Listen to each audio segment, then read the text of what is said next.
तो चलिए दोस्तों, शुरुआत करते हैं आज के सेशन की। जैसा कि अभी तक हम लोगों ने पॉलिटी में मेकिंग ऑफ कॉन्स्टिट्यूशंस के 2 वीडियो बना दिए हैं, ठीक है। तो आज के पर्टिकुलर वीडियो में हम ये जानेंगे कि कौन कौन सी कमेटियां बनी है, ठीक है। तो मैं ये एक्सपेक्ट कर रहा हूँ कि जो भी लोग अभी तक मेरे वीडियोस को फॉलो कर रहे हैं, ठीक है, doesn't matter the number of views, लेकिन मैं ये चाहूंगा कि आप वीडियोस को जाइए, अपने एंड से देखिए, स्टार्टिंग से भारत का कॉन्स्टिट्यूशन डेवलपमेंट से लेकर मेकिंग ऑफ द कॉन्स्टिट्यूशन तक के जितने वीडियोस मैंने कराए हैं। और ये आप कीजिएगा तभी आपको चीजों की क्लैरिटी हो पाएगी। और मैं आपको बात बताना चाहूंगा कि कॉन्स्टिट्यूशन और मॉडर्न हिस्ट्री, जिसे हम आधुनिक भारत ही बोलते हैं, दोनों एक दूसरे से इंटरकनेक्टेड है। और स्पेशली ये जो टॉपिक मैं जिसकी बात कर रहा हूँ, जिसका नाम जो मैंने इससे पहले पढ़ा रखा है आपको, कॉन्स्टिट्यूशनल डेवलपमेंट ऑफ इंडिया या फिर भारत का संवैधानिक विकास, वो दोनों चैप्टर मॉडर्न हिस्ट्री में कॉमन है। तो अगर आपने यहाँ अच्छे से पढ़ लिया तो आपको कम से कम आपकी दो या 3 दिन आपका बच जाएगा, ठीक है। तो बढ़ते हैं हम आज के वीडियो की। जैसा कि आप मेरे बैकग्राउंड में देख पा रहे हैं कि मैंने आप यहाँ पे लिख रखा है मेकिंग ऑफ द कॉन्स्टिट्यूशन, और साथ में यहाँ लिख रखा है कि यहाँ पे मैं कमिटीज के बारे में बताने जा रहा हूँ। ये कमिटीज क्यों इंपॉर्टेंट है, क्योंकि जब आप प्रीवियस ईयर्स को उठा के देखिएगा तो आपको ये पता चलेगा कि डायरेक्टली क्वेश्चन इस सेक्शन से पूछे जाते हैं, ठीक है। तो इस चीज को आपको क्लैरिटी रखनी है कि क्वेश्चन में क्या आते हैं क्या नहीं आते हैं। पढ़ने को तो बहुत सारी चीजें हैं, लेकिन आपको वो पढ़ना है जो एग्जाम में आता है। आपने बहुत कुछ पढ़ लिया और एग्जाम में वो चीज नहीं आया तो आपको बहुत कुछ पढ़ने का फायदा नहीं है, ठीक है। बढ़ते हैं आगे की ओर।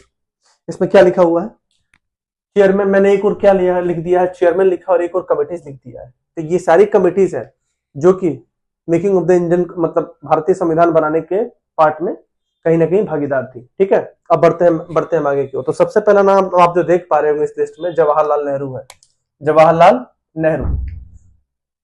अगर मैं पर्टिकुलरली बात करूं तो आप यहां देख पा रहे हैं कि ये यूनियन पावर कमेटी के क्या थे, यूनियन पावर कमेटी, याद रखिएगा, union power committee. Union power committee के हेड थे, चेयरमैन थे, ठीक है। यूनियन कॉन्स्टिट्यूशन कमेटी के हेड थे, ठीक है ना, यूनियन कॉन्स्टिट्यूशन कमेटी के हेड, और साथ में स्टेट कमेटी के हेड। जनरली क्या होता है कि लोग स्टेट कमेटी में सरदार वल्लभ भाई पटेल का नाम मार देते हैं, ठीक है, क्योंकि कहीं ना कहीं जिन्होंने थोड़ा बहुत भी पॉलिटी पढ़ा हुआ है या फिर काफी अच्छी पॉलिटी भी पकड़ रखी है और इन पॉइंट्स को उन्होंने अगर मिस कर दिया है तो वो ये समझते हैं कि चूंकि स्टेट्स को कंसोलिडेट करने में या फिर स्टेट्स को गठित करने में सबसे बड़ा हाथ किसका था, सरदार वल्लभ भाई पटेल, ठीक है। लेकिन आपको यहां ध्यान रखना है कि जब मैं स्टेट कमेटी की बात करूं, किसकी स्टेट कमेटी की बात करूं, तो उसका हेड कौन मिलेगा आपको, आपको हेड मिलेगा जवाहरलाल नेहरू, ठीक है। अब मैं आगे की ओर बढ़ता हूं। जो अगला नाम है इस लिस्ट में, उनका नाम है डॉक्टर राजेंद्र प्रसाद। क्या नाम है, डॉक्टर राजेंद्र प्रसाद। डॉक्टर राजेंद्र प्रसाद किस चीज के लिए फेमस है, प्रोसीजर कमेटी के लिए और स्टीयरिंग कमेटी के लिए। अभी ये क्या कमेटीज है, नहीं कमेटीज है, ठीक है ना, इसके कंसर्न ना हो कि इससे ज्यादा को ये ध्यान रखे कि प्रोसीजर कमेटी के हेड कौन थे और रूल ऑफ प्रोसीजर कमेटी और स्टीयरिंग कमेटी के हेड कौन थे, ठीक है। ये आपको चीज ध्यान रखना है, ठीक है। आगे बढ़ते हैं। उसके मैं बात करूं सरदार पटेल की। मैंने कुछ देर पहले ही बोला ना, प्रोविंसेस को ऐड करने में मैंने वहां पे स्टेट वर्ड यूज कर दिया, लेकिन अगर मैं ज्यादा प्रिसाइज में बोलूं तो जो इंडिया में जो आपको 542 प्रोविंसेस थे, ठीक है ना, उन सबको कंसोलिडेट करने में सबसे बड़ा हाथ किसका रहा, सरदार वल्लभ भाई पटेल। इसलिए इन्हें भारत का बिस्मार्क भी कहा जाता है। क्या कहा जाता है, भारत का बिस्मार्क, ठीक है। और मैं इस लिस्ट में सबसे, मतलब इंपॉर्टेंट तो सारे लोग हैं, लेकिन मैं एग्जामिनेशन के पर्सपेक्टिव से बोलूं जहां से क्वेश्चन आता है, ये ड्राफ्टिंग कमेटी के जो हेड थे, कौन थे, ड्राफ्टिंग कमेटी के हेड कौन थे, बी आर अम्बेडकर। अगर मैं ड्राफ्टिंग कमेटी की बात करूं, ड्राफ्ट अच्छा लिखा ही हुआ है, ठीक है, चलिए।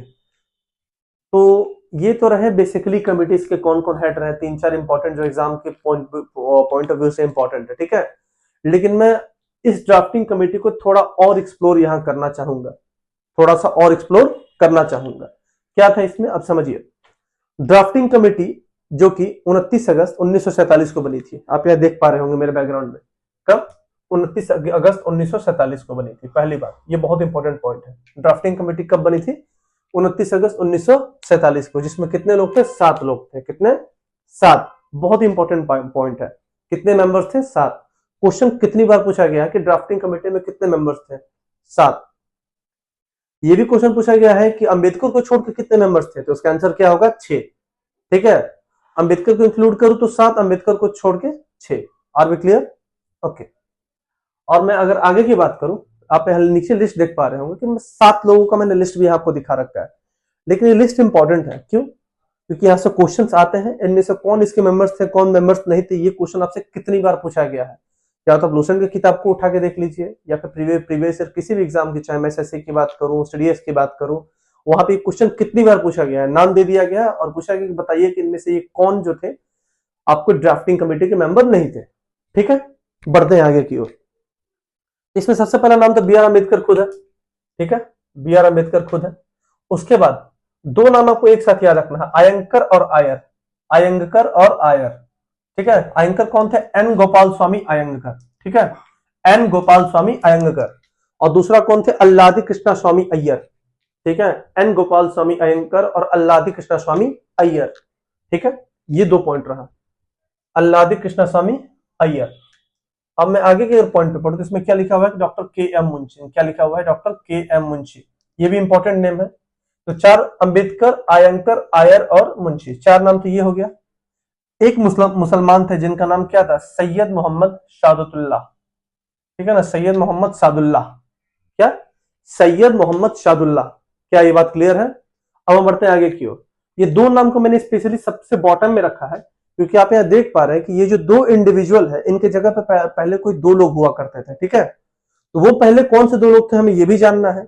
आखिर उन्होंने अपने पद को क्यों छोड़ा, या फिर हटाया गया, या फिर छूट गया, वो भी रीजन मैंने यहाँ पे स्पेसिफाई किया है। और उनके जगह कौन लोग आए हैं ये भी आपको क्लियर रखना है। ठीक है, तो जब सब आप यहाँ पे सीधा पहले ब्रैकेट में चलिए, बीएल मित्र कौन थे? बीएल मित्र इसके मेंबर थे, जिनकी जगह पे कौन है? एन माधव राव। कौन है? एन माधव राव। किसके जगह पे? बीएल मित्र के। याद रखना है इस नाम को, बीएल मित्र के जगह कौन आ गया? नाम माधव राव।